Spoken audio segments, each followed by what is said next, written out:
Hello everyone, welcome back to the channel. In this video, I'm going to walk you through how to set ChatGPT as a default search engine on iPhone. So let's get started.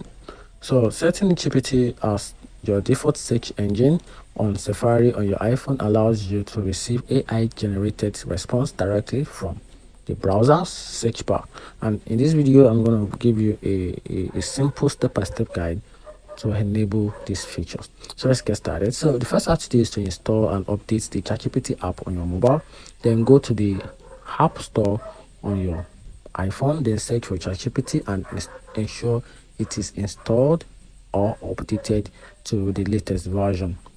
Then after that, you have to access the Safari extension settings. So open the settings app, then scroll down and tap on Safari, then select extension.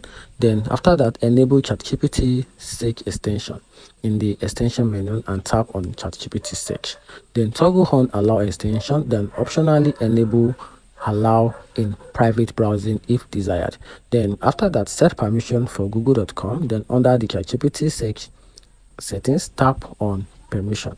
Then you can also select Google, which is just allow to grant the extension access to Google's domain. And that's a simple step-by-step guide on how to set ChatGPT as a default search engine on iPhone. Find this video helpful, turn on the notification button and follow for more.